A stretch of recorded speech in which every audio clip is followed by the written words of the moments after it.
Uh, by serendipity, I'm in the chamber this afternoon, change of schedule, and I'm glad I'm here because the last few contributions have been very valuable, and it's a pity that there are so few people here to think about them, to reflect on them. Maybe they are in their offices. I don't know. I doubt it somehow. But what Deputy Boyd Barrett just said a moment ago about the collapse of civilizations is correct.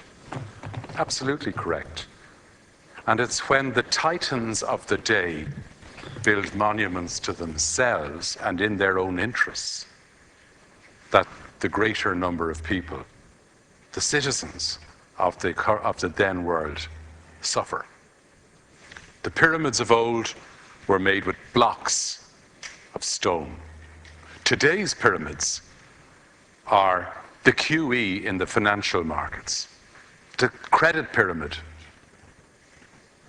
And the one that credit pyramid that is controlled by far too few. And they get fewer. And that's where the danger lies. Isn't it interesting, as a little aside, to reflect for a moment on the great exodus from the Middle East towards the Western European countries, through Eastern European countries to the West, of rivers of humanity, with only the clothes on their backs, if even that. And then the deciphering committees here in the West, trying to segregate and grade whether they are true refugees or economic migrants. How absurd.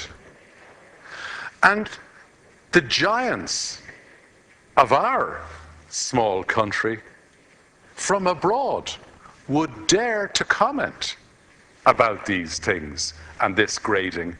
And they themselves are economic migrants because they don't like paying tax in the country of their birth. I don't want to name them, but everybody knows there's 6 pop-up names straight away.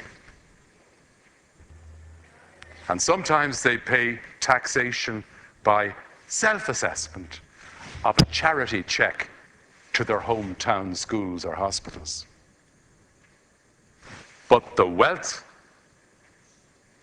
and capital that they have, which earns 6 to 8% minimum for the last 25 years, as the authoritative writers and researchers in the world have explained. And to make it easy, I'd invite all the people here to see the easy 50-minute version of what the people who've put huge hundreds and thousands of hours into writing, like Stiglitz and Piketty and Carmen Reinhardt and others, Krugman, they can get it on a home-produced David McWilliams program. 50 minutes of the truth.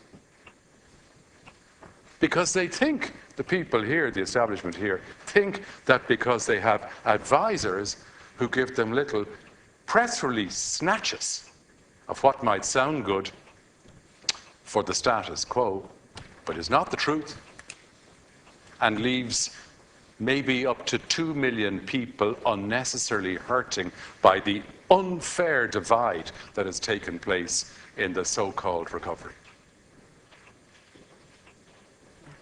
The truth is simple. It's simply explained, and as Deputy Daly over there said, bills like this are fluffy palliatives, that's all. They don't specify, they don't get concrete. But wait for it, on the 15th of October, there'll be a very concrete formula of algebra to tax the middle, the lower middle, and the very low. And that will be so concrete that, like that 93-year-old lady yesterday, it'll be suddenly snapping out of the hypnosis of fear in court or with bailiffs at the door. It's strange. But this is where we are to talk about these things and to legislate, not to confuse. We can make the laws simpler, less complex. Imagine if you had a book And every now and then, during the course of reading, there's a new page or half page put in and one taken out. Sure, it wouldn't make sense. The income tax return form now, the simplest one, is 26 pages long.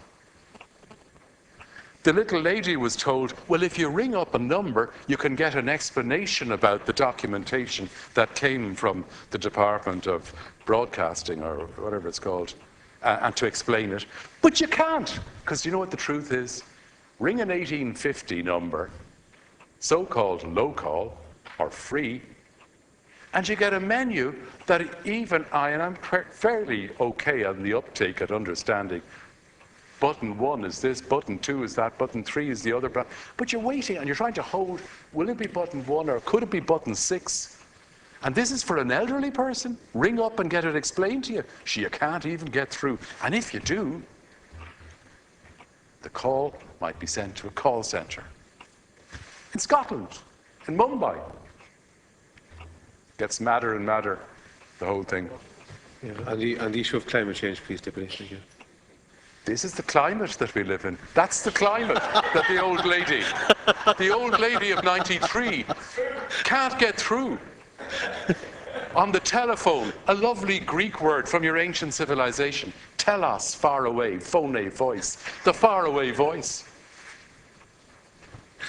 You know, and Greece, Germany, only a few weeks ago on the migration thing of the refugees, you know, our papers were full of, well, Germany now has gone into overdrive in generosity.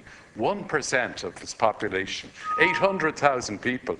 That's nothing compared to what Greece has had as an actuality on its islands and shores of 310,000 people. First arrivals, the country that's on its knees with 24% ordinary unemployment, 50% youth unemployment, and the titans of finance wondering, are they good for another bailout? You know, it gets madder and madder.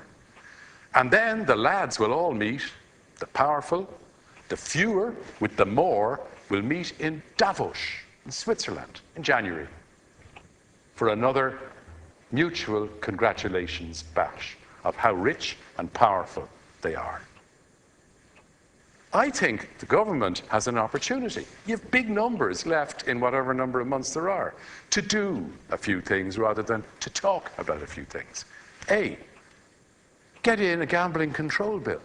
We now host and accommodate one of the world's biggest gambling organizations after a merger, so-called merger, takeover during the summer, while the government sleeps and sits on its hands and collects only 1% turnover tax. It's absurd. For every 500 jobs in that organization, there's 5,000 families going down the tubes. 5,000 going down the tubes.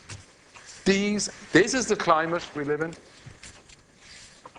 That's the real climate. That's the one we feel. That's the one that the 130,000 families on housing waiting lists know. That's the climate they feel.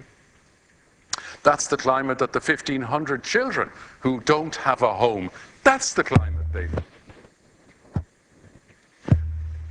What about the so-called restructured loans that the banks are telling they've everything under control? That is so Mad Hatter, Alice in Wonderland. It's unbelievable. Just because they fiddle with accounting, dividing a thing up into, you know, what do they call it? A split mortgage. You'd think it was an ice cream. It's rubbish. A loan, it's not a mortgage, a loan to a person or people to buy a home, to raise a family, is a loan. It is secured by the lender by a mortgage on the property. So the sooner we start talking the truthful language, the better we'll understand what's happening. And if banks entered into loans to people to house and raise a family for 25 to 30 years, and suddenly they say, not even halfway, but a sixth of the way through the original loan term, oh, we're changing it and we're splitting it, and we think that you can handle for the rest of your working lives part A, and then we'll wake up, we'll freeze part B until 25 years later, and by the way, we win all the time, because when you're finished and retired and on a state pension, if you're lucky, we'll activate the other loan with the cumulative hidden interest. That's the climate those families live in. And if they can't honour, well, listen to the words, honour the restructured nonsense the bank have gone on with, they are the amendment, Deputy Stanley's amendment mentions emissions. You might incorporate that in your contribution. Concrete, this is the concrete You might just mention emissions in the Irish response. people live in. Yeah. 2 million people unfairly treated in the so-called outcome of the collapse. Don't talk about recovery. It's outcome at the moment. It's recovery for a few. The people who own the capital and the wealth, the 6 to 8% growth steady for the last 25 years. And those guys over there in numbers are afraid to write an assessment invoice to the multinational corporations to cough up, forget 12.5, say even 8% effective rate of tax. You haven't got the guts to send out the invoice because they pay it. I've checked, I've done the research, they pay it. They wouldn't even blink. They wouldn't even blink. That's the truth of it. And the funny thing is, like the weather climate change that the bill is all about, they're even getting to that point now. Because when they had their last conversations, these people, the OECD and all that, they said, yeah, we've got to recognize realities and it'll be happening anyway. But meantime, the open goal was missed. The national recovery opportunity to say to the MNCs, our people are hurting, and it is all because boards of banks created a credit pyramid, back to where we started in this conversation. And nobody else did. Wasn't the developers, by the way. The papers have got all that wrong.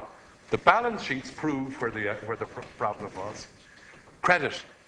And do you know what the after proof is? That the banks are, as they say themselves, by their own admission, correcting their balance sheets to the proper loans to deposit ratios. So that means they must have made a mistake. They're saying they're correcting it, so if they made the mistake, why are the people paying for it with the second split mortgages? Now, I have taken a little liberty, but it's all connected. These things are all connected. And if you don't see that they're connected, then we're missing it. We're being juvenile about things. We've got to get honest, and these are the things, Minister, that should be discussed in Cabinet.